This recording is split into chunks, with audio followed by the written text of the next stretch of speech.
Olá, hoje o nosso estudo vai ser sobre um dos solas muito importante, sola scriptura, ou somente as escrituras. Queridos, me parece que não há um tema que seja tão oportuno, propício, um alerta e um encorajamento tão necessário ao nosso coração. O inimigo das nossas almas, ele ao longo da história já teve várias estratégias para tentar afastar o povo de Deus do seu Senhor. E essas estratégias passaram por uma tentativa de arrancar a divindade de Cristo, a humanidade de Cristo, a pessoa de Cristo, de arrancar a própria existência de um Deus, de alguma forma tentar minar essas verdades que nos são tão preciosas. Não nos esquecemos que o inimigo das nossas almas também, de alguma forma, tentou aniquilar a própria palavra de Deus. Quantos passos na história demonstram a sua tentativa de banir, de queimar, de proibir a palavra de Deus. Nada disso deu certo. E uma das estratégias talvez mais recentes, muito suja do inimigo, é dizer não, tá tudo bem, não tem problema, Deus, bom, Deus é muito bom. E Jesus, que cara que foi legal. E a palavra de Deus, não, é um livro que pode ler, mas sabe, o papel aceita tudo. E a Bíblia, ela é toda entremeada de conchavos políticos e de ideias. Na verdade, ela tá uma boa literatura para poder você ler e aumentar seu conhecimento na língua portuguesa. Mas é só gente muito simples, né, para achar que a Bíblia é inerrante, perfeita, infalível, suficiente. E essa estratégia do nosso inimigo, ela acaba lançando dúvidas em muitas pessoas. Eu me recordo, alguns anos atrás, ocorreu um lançamento bem badalado de um livro chamado Código da Vinci, se não estou equivocado. Se tornou, inclusive, um filme. E a grande temática é exatamente a de disseminar, a de semear dúvidas quanto à autoridade, quanto à originalidade das Escrituras Sagradas como nós a temos. Eu me lembro bem porque recentemente eu recebi aqui em casa um casal muito querido que era conviva meu lá nesses idos da época desse filme. E eles me lembraram que, em especial, a mulher do casal, a esposa, ela na época ficou abaladíssima e ela colocou em dúvida a própria fé. E eles me lembraram que na época nós então nos encontramos para estudar as escrituras e me lembrei, conversando com a Flávia, de até um estudo dado na igreja sobre essa estratagema suja de Satanás de querer lançar dúvidas quanto aos aspectos mais importantes da nossa única regra de fé e prática, que é a Bíblia Sagrada. E a sua estratégia suja é lançar dúvidas quanto à sua autoridade, quanto ao seu aperfeiçoamento, quanto à sua inerrância, quanto à sua suficiência, e isso são pilares que nós não arredamos o pé. Nós sabemos, queridos, que aqui nas doutrinas da graça, nós temos estudado nesse período os 5 solas, que é uma estrutura didática cunhada a partir da Reforma Protestante. E o que ocorre em relação ao nosso tema de hoje é que, na época de Lutero, e isso nós vemos na Igreja Romana, a Igreja começa a assumir uma autoridade igual à autoridade da Palavra de Deus. E a partir daí, as bulas papais, as encíclicas papais, as orientações dos concílios passam a ter autoridade sobre a própria palavra de Deus. E esse é um elemento muito forte, muito conhecido do nascimento e o surgimento da Reforma. Porque as Escrituras possuem uma autoridade única, acima de qualquer autoridade eclesiástica, acima de qualquer concílio. E Lutero, na sua Dieta de Worms, que na verdade é o nome dado ao grande julgamento em que o próprio rei estava e as autoridades do Papa para julgar Lutero, e ele então é convidado a se retratar de tudo, e ele diz, eu não vou elaborar aqui com perfeição a frase, mas ele diz, a menos que eu seja convencido pelas Escrituras Sagradas e pela razão, que é o modo pelo qual nós estudamos as Escrituras Sagradas, na compreensão. Eu não posso voltar atrás de tudo aquilo que eu tenho entendido, porque, e ele argumenta, os papas e os concílios se contradizem entre si, e eles sim são infalíveis, e a minha alma está cativa à palavra de Deus. Essa estrutura de Lutero faz com que o tema de somente as Escrituras se torne um tema tão precioso para nós. E como aqui na nossa aula nós temos buscado um meio devocional e teológico para reforçar questões tão importantes, eu quero então ler aqui com vocês um trecho do Salmo 19. Ele é lindo, o salmo inteiro, porque ele fala da revelação geral de Deus em toda a criação, mas ele fala dessa revelação especial. Nós precisamos das Escrituras Sagradas. E ele diz assim a partir do versículo 7, prestem atenção e acompanhem comigo. A lei do Senhor é perfeita e restaura a alma. O testemunho do Senhor é fiel e dá sabedoria aos simples. Os preceitos do Senhor são retos e alegram o coração. O mandamento do Senhor é puro e ilumina os olhos. O temor do Senhor é límpido e permanece para sempre. Os juízos do Senhor são verdadeiros e todos igualmente justos. Só até aqui nós vemos algumas coisas bem curiosas. Primeiro, 6 nomenclaturas dadas à palavra de Deus. Queria que você atentasse. A lei do Senhor, o testemunho do Senhor, os preceitos do Senhor, o mandamento do Senhor, o temor do Senhor, os juízos do Senhor. E se você está com a sua Bíblia aberta, você deve estar vendo aí a palavra Senhor de um jeito diferente, em caixa alta, uma palavra especial. Não te chama a atenção que 6 nomenclaturas distintas sobre as Escrituras Sagradas, sobre a Bíblia, sobre a Palavra de Deus, em todas as 6 existe uma marca, ela é do Senhor, do Senhor, do Senhor, do Senhor, do Senhor e do Senhor. Sabem por quê, queridos? Porque a autoridade escriturística vem do Senhor. Nós cremos em uma autoridade bíblica que não é humana, ela é divina. E isso é tão importante, queridos. Nós precisávamos abrir a palavra de Deus. Nós precisávamos, ao ir à igreja, participar de um estudo, quando a Bíblia é aberta, nós pararmos em reverência, como quem está ouvindo o próprio Senhor. Essa estrutura teológica a respeito das Sagradas Escrituras, ela é bem delineada pelo apóstolo Pedro em uma das suas cartas, que eu queria ler aqui para vocês. O apóstolo Pedro, lá no finalzinho da sua carta, eu vou encontrar aqui para vocês, na segunda carta de Pedro, na verdade, não é no finalzinho, daqui a pouco nós vamos ler esse texto lá do finalzinho da segunda carta, mas eu quero chamar a atenção aqui para a segunda carta de Pedro, no capítulo 1, no final do capítulo 1.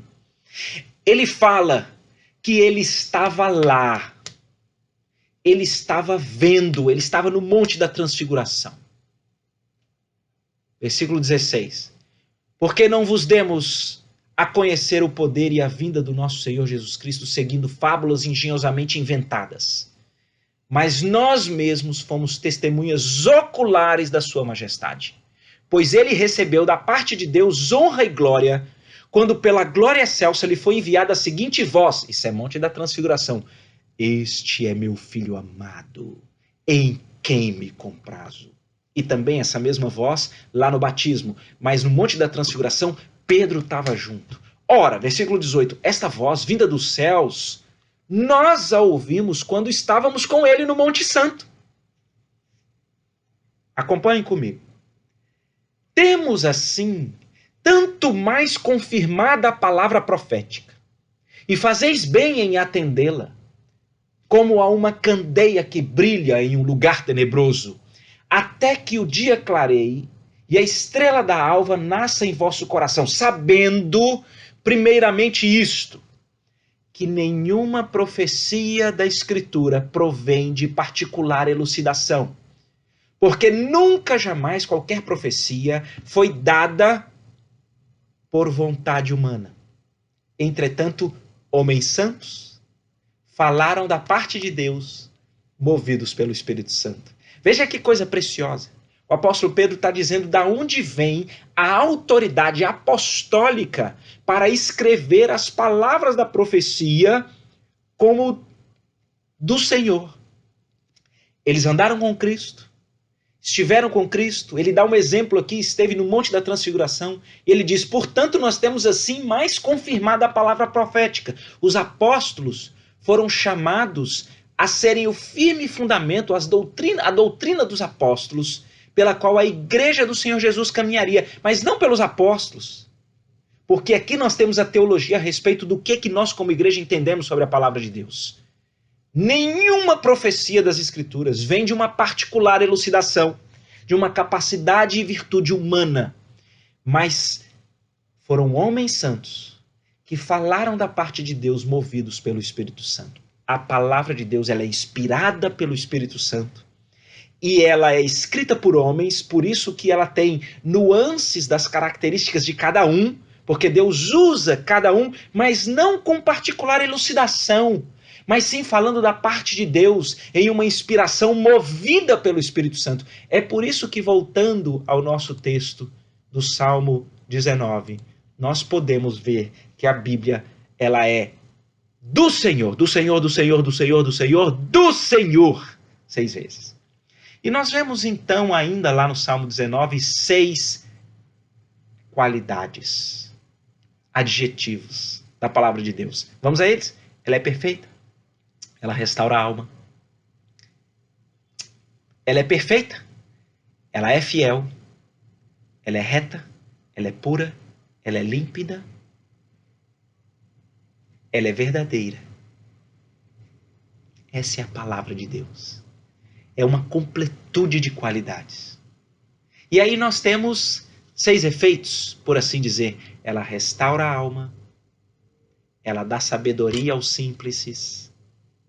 Ela alegra o coração, ela ilumina os olhos, ela permanece para sempre e ela é toda justa. Queridos, só aqui no Salmo 19 a gente tinha 18 pontos, né? 6, mais 6, mais 6, 18 pontos para tratar. Já pensou? Nossa classe de escola dominical como ia longe. Eu quero aproveitar aqui o Salmo para pegar alguns pilares daquilo que na nossa teologia nós cremos a respeito das Escrituras. Ela é perfeita no sentido duplo. Ela é perfeita porque não tem imperfeições, não tem erros, e ela é perfeita porque ela é acabada. A gente não usa essa expressão, agora está perfeito e acabado, é porque está encerrado, está aperfeiçoado. A lei, a palavra do Senhor, ela é perfeita. Queridos, isso daqui é muito sério. Eu arrisco dizer para vocês que a grande parte das heresias que surgiram ao longo da história, das seitas que se formaram, dizem respeito, sabe ao quê? Novas revelações. A gente tem muito cuidado com isso, porque não existe nova revelação que possa se aproximar da autoridade da palavra de Deus. Tudo o que nós precisamos para conhecer o Senhor, a nossa condição separada de Deus pelo pecado e o plano de redenção em Cristo Jesus estão nas Escrituras Sagradas. Se você olhar aqui, apenas eu estou citando. E olha que eu tenho amigos, gente muito queridas dessas religiões. Mas se você olhar, como é que surgiu o Adventismo? Ele surge com uma nova revelação. Então, surge uma profetisa, Ellen, e agora ela tem novas revelações que elas assumem autoridade escriturística e a partir daí se cria um novo rumo que ele nasce de novas revelações que querem ser inseridas à revelação plena e acabada. Não pode. Os Mormons, mesma coisa. O Smith, sonho, visão, novas revelações, quer trazer ao patamar de autoridade das Escrituras. A igreja não aceita, surge-se um novo rumo, os Mormons. E assim, queridos, tantas coisas. Prestem atenção no que eu vou dizer. A palavra de Deus que nós temos é a palavra que ela, na própria época dela, ela foi considerada como a palavra perfeita e acabada. Deixa eu ler para vocês aqui um texto precioso, lá em Judas. Judas é no finalzinho do Novo Testamento, antes de Apocalipse, não é isso? Ele só tem um capítulo. Versículo 3, o autor bíblico escreve: Amados, quando empregava toda a diligência em escrever-vos acerca da nossa comum salvação, foi que eu me senti obrigado a corresponder-me convosco, exortando-vos a batalhardes diligentemente pela fé que uma vez por todas foi entregue aos santos. Foi entregue, queridos. Deus entregou já a sua palavra plena, perfeita, aperfeiçoada para nós. Nós a temos. É o Velho e o Novo Testamento. E o Novo Testamento, todo apresentado para nós com base em um firme fundamento, que é a doutrina dos apóstolos. E esse reconhecimento nós vimos aqui por Pedro, e ele atrai a autoridade das Escrituras para os escritos apostólicos. É por isso que nós entendemos que a Bíblia, ela se fecha com a revelação plena que se encerra com os escritos apostólicos. Veja o que está então agora, vamos ler lá o finalzinho da carta, da segunda carta de Pedro, onde ele diz, eu estou lendo versículos 14 até o final, até o 18. Vamos até o 16, do 14 ao 16, aqui da segunda carta de Pedro, no capítulo 3. Por esta razão, pois, amados, esperando estas coisas, empenhai-vos por ser desachados por ele em paz, sem mácula, irrepreensíveis, e tende por salvação a longanimidade de nosso Senhor, como igualmente nosso amado irmão Paulo vos escreveu, segundo a sabedoria que lhe foi dada, ao falar acerca destes assuntos, como de fato costuma fazer em todas as suas epístolas. Olha, Pedro está tratando de todas as epístolas de Paulo que falam da salvação. Olha o que ele continua. Nas quais, nas epístolas, há certas coisas difíceis de entender. Aqui um parêntese, Pedro está igual a gente. Às vezes tem alguma dificuldade de entender tudo que está aí nas Escrituras, não é verdade? Mas preste atenção no princípio. Nosso irmão Paulo, ao falar acerca desses assuntos, como de fato costuma fazer em todas as suas epístolas, nas quais há certas coisas difíceis de entender, que os ignorantes e instáveis deturpam, como também deturpam as demais Escrituras para a própria destruição deles. Perceberam o detalhe? Paulo está dizendo que ignorantes, instáveis, deturpam as epístolas paulinas, como deturpam as demais Escrituras. Por que demais Escrituras, senão porque as epístolas paulinas são, de fato, escrituras sagradas.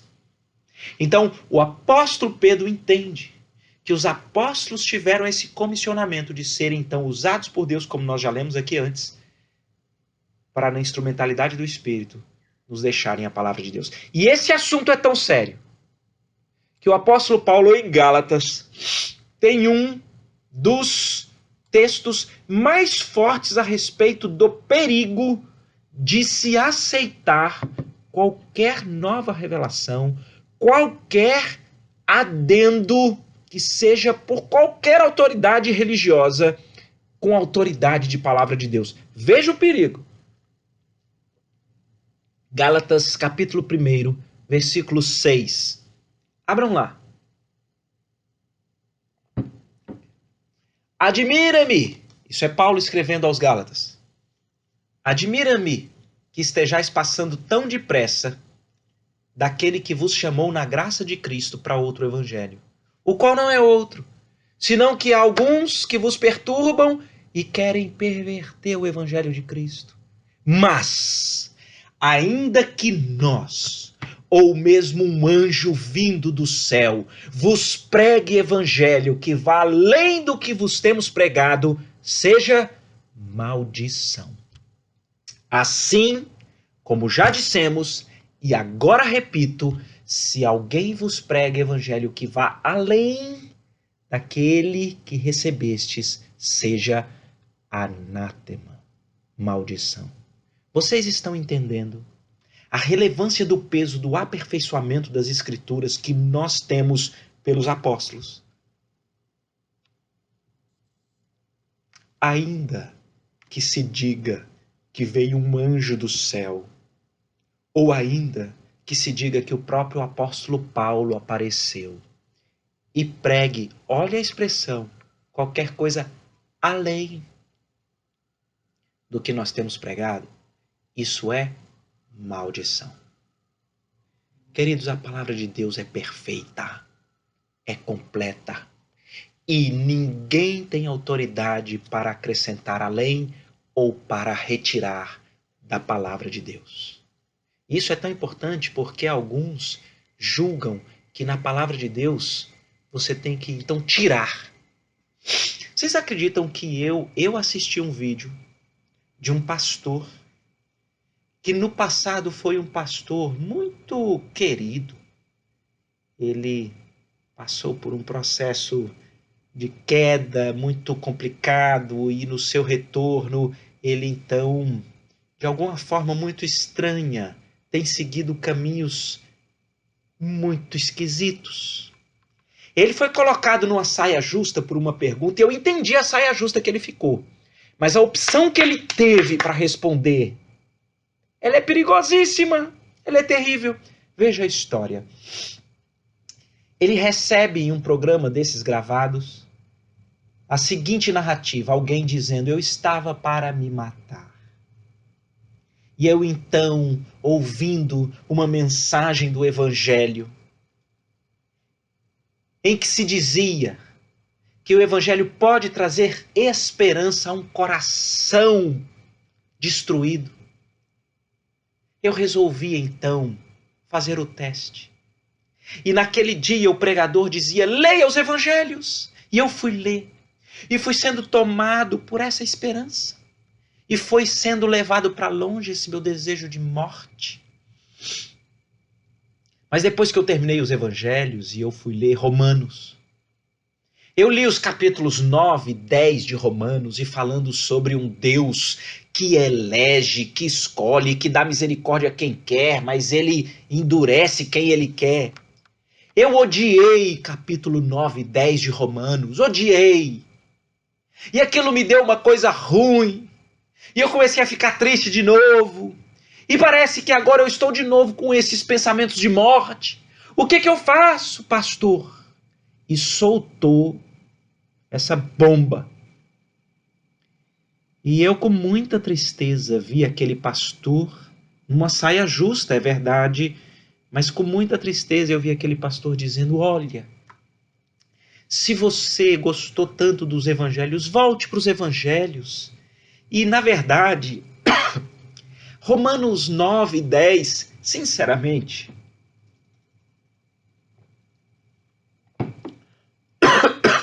nem deviam estar na palavra de Deus. Paulo forçou demais aí nessa parte. Então desconsidera Romanos 9 e 10. Volta para os evangelhos e segue nessas outras partes que têm trazido esperança ao seu coração. Ah, queridos, nós devíamos ler lá em Apocalipse, último trecho das Escrituras. O que está dito lá? O último trecho da palavra de Deus. Capítulo 22, versículos 18 em diante. Eu, a todo aquele que ouve as palavras da profecia deste livro, testifico. Se alguém lhes fizer qualquer acréscimo, Deus lhe acrescentará os flagelos escritos neste livro. Se alguém tirar qualquer coisa das palavras do livro desta profecia, Deus te tirará a sua parte da árvore da vida, da cidade santa e das coisas que se acham escritas neste livro. Meus irmãos, que coisa forte. Não se acrescenta, não se retira as palavras do livro do Senhor. E lá no Salmo 19, voltando, já que nós vimos que ela é perfeita, é plena, nós aprendemos aqui aspectos importantes sobre a teologia da inspiração, da palavra de Deus que está completa. Ela tem tudo. Diz também aqui no Salmo 19 que ela permanece para sempre. Uau! Louvado seja o Senhor. Ela permanece para sempre. Uma das estratagemas sujas do inimigo das nossas almas é querer então lançar em nós esse tipo de dúvida. Não, porque veja, a Bíblia é sociologicamente arcaica, ela é antropologicamente antiga, ela é filosoficamente ortodoxa.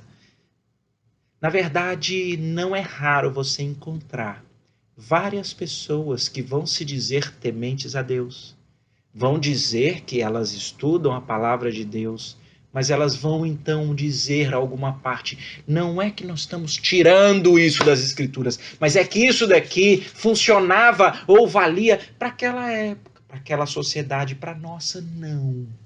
E o argumento de ler as Escrituras a partir dos óculos da nossa sociedade tem sido um argumento terrível. Mas a palavra de Deus, ela permanece para sempre. Os princípios que nós temos na palavra de Deus a respeito do matrimônio, que Deus faz homem e mulher, e os dois são unidos até que a morte os separe, eles não são princípios de uma sociedade, eles são de Deus, permanecem para sempre. A relação com os filhos, que é responsabilidade dos pais, criar os meninos no Senhor, na admoestação do Senhor. Os textos de Provérbios a respeito da vara da disciplina, de que um filho entregue a si mesmo venha a ser a vergonha da sua mãe, e que a disciplina, se você o fustiga, ele não morre, mas você endireita as suas veredas. Esses princípios, eles permanecem para sempre. A sociedade, ela quer sempre ser a dona da verdade e quer enquadrar as Escrituras nas suas novas e modernas pós-verdades. Não é esse um termo atual? Nós continuamos com uma única verdade. Ela é a palavra de Deus e ela permanece para sempre. Ela não acaba. Ela é linda. Ela é a palavra de Deus. Vocês se lembram que Jesus, pelo menos umas 5 vezes, ele se volta às pessoas dizendo, não tendes lido? Porque assusta o Senhor Jesus que as pessoas não leiam a palavra de Deus. Então, nesse não tendes lido, ele fala sobre a família. Não tendes lido que o Criador, desde o início, criou o homem e mulher e disse ao homem, sai, deixa o pai e a mãe, se una à sua mulher, e os dois se tornam uma só carne. Está lá. Não tem lido, você não tem lido. E essa é uma aplicação que nós podemos trazer ao nosso coração. Você tem lido? Nós temos essa preciosidade em várias versões, nos nossos smartphones. Nós temos uma liberdade de culto. Nós temos no canal da própria igreja a palavra sendo explanada e você não entende o privilégio. Não entende que nós temos simplesmente a palavra de Deus conosco. Deixa eu te dizer que palavra que é essa. Abra lá naquele texto tão conhecido e precioso, segunda carta de Paulo a Timóteo, no capítulo 3, nós vamos ler a partir do versículo 14, texto precioso sobre a perfeição, sobre a inerrância, sobre a suficiência das Escrituras.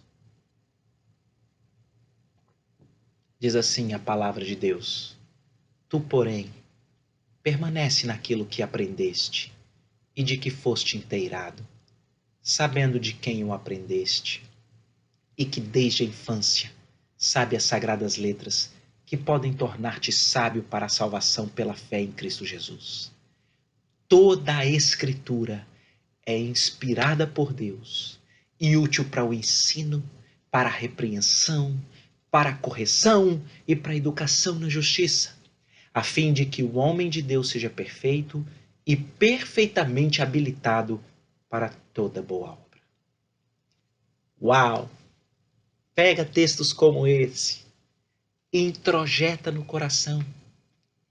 Porque seca-se a erva, cai a flor, mas a palavra do Senhor permanece para sempre. São nos evangelhos que nós lemos, né? Os céus e a terra passarão, mas a palavra do Senhor não vai passar. Ela é para sempre, e olha o que ela é. Ela é inspirada por Deus. Então, por favor, permanece no que você tem aprendido na palavra de Deus.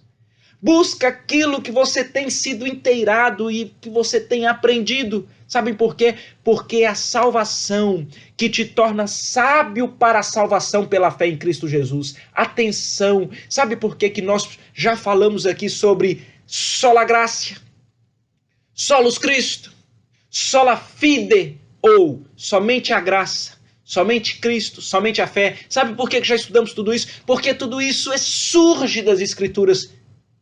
Ela nos faz ter os olhos espirituais abertos para entender a salvação pela fé no Senhor Jesus Cristo. É na palavra de Deus. Por isso que aqui está dito toda ela. E qual é toda ela? Toda ela que está completa, perfeita, aperfeiçoada e acabada. Toda ela que não passa. Toda ela que não se esvai. Toda ela é inspirada por Deus. E está aqui a razão por que muitas pessoas não gostam da palavra de Deus. Porque ela ensina e repreende, ela corrige e educa. E há pessoas que, quando estão sendo repreendidas pela palavra de Deus, querem perverter a palavra de Deus quando precisam serem transformadas. A palavra de Deus é que torna o homem de Deus perfeito e perfeitamente habilitado para toda boa obra. Talvez não seja por outra razão que lá no primeiro capítulo de Josué, tem um texto que é bem desafiador para nós, porque ele traz um princípio para a nossa vida e traz um teste para nós avaliarmos se nós temos tido a palavra de Deus como a nossa única regra de fé e prática. Diz assim o Senhor conversando com Josué quando vai assumir a liderança do povo. Josué capítulo 1, versículo 8. Não cesses de falar deste livro da lei. Antes, medita nele dia e noite, para que tenhas cuidado de fazer segundo tudo quanto nele está escrito. Então, farás prosperar o teu caminho e serás bem-sucedido. Qual o segredo do sucesso? Não é a pergunta de $1 milhão? O Senhor Jesus está conversando aqui com Josué e dizendo: o segredo de ser bem-sucedido, o segredo de prosperar na minha presença, é você meditar dia e noite na minha palavra e é você ter o cuidado de andar por ela. E tem um teste: não cesses de falar deste livro da lei. Queridos, eu preciso então agora aplicar aqui ao nosso coração. Você tem meditado dia e noite na palavra de Deus? Você tem andado pelo caminho do Senhor? Você tem falado aos outros da palavra de Deus? Nós vivemos um momento sensível. Talvez as pessoas nunca antes estiveram tão sedentas. Quando alguém te procura e diz que está ansioso, que não está bem, que está preocupado, o que você faz? Você dá o endereço de um profissional que vai ajudar? Ou você fala de um novo remédio que ajuda a dormir? Nós temos a palavra de Deus. Quem sabe é hora de você falar: não andeis ansiosos de coisa alguma. Em tudo, porém, sejam colocadas diante de Deus as vossas petições pela oração e pela súplica, e sempre com gratidão no coração. Quem sabe você o leva ao sermão da montanha. Não andeis ansiosos de coisa alguma. Busque em primeiro lugar o reino de Deus, a sua justiça. Todas as demais coisas vão sendo acrescentadas. Não andeis ansiosos com o dia do amanhã. O amanhã trará consigo seus cuidados. Basta a cada dia o próprio mal. E você leva a palavra de Deus a quem está ansioso. Pode ser o seu próprio coração, alguém na sua casa, alguém que você conhece. Ou quem sabe é alguém que está lidando com a culpa do pecado. E a pessoa já não se aguenta, se sente suja demais. Porque o inimigo tem dito o quanto ela nunca vai ser aceita por Deus, essa pessoa. Quem sabe é hora de você olhar nos olhos dessa pessoa e dizer: ainda que os seus pecados sejam como a escarlata ou vermelhos como o carmesim, eles se tornarão brancos como a lã, alvos como a neve. Como diz o profeta Isaías, porque é o Senhor quem diz que por amor, é o Senhor dizendo: por amor de mim, eu perdoo os seus pecados, por amor de mim, eu deles não me lembro. Se confessarmos os nossos pecados, Deus é fiel, é justo para nos perdoar os pecados e nos purificar de toda injustiça. Você diz, quando talvez alguém está falando das complicações de relacionamento, da dificuldade no casamento, e que está sendo tão ouvido lá fora, e o colega de trabalho é tão legal, e casa está tão ruim, e está gostando, e o que você diz? Não tendes lido que desde o princípio fez o Senhor homem e mulher, deixam pai e mãe, se unem, se formam uma só carne, e por isso o que Deus ajuntou não separe o homem. Você tem falado, as pessoas perdidas e você dizendo: existe o Salvador, porque debaixo dos céus e acima da terra não existe nenhum outro nome dado entre os homens pelo qual importa que sejamos salvos, é o nome do Senhor Jesus. Você tem falado. Sola Escritura tem que ser uma marca do verdadeiro crente. O apóstolo Paulo elogia acima de todos os crentes de uma determinada região. É bem curioso, está lá em Atos. Ele fala dos crentes de Bereia. Veja que Paulo elogia os de Tessalônica. Quando ele escreve para os Tessalonicenses, ele fala da abnegação, do amor, da operosidade da fé. Mas quando ele se lembra dos crentes de Bereia, Paulo faz um elogio especial.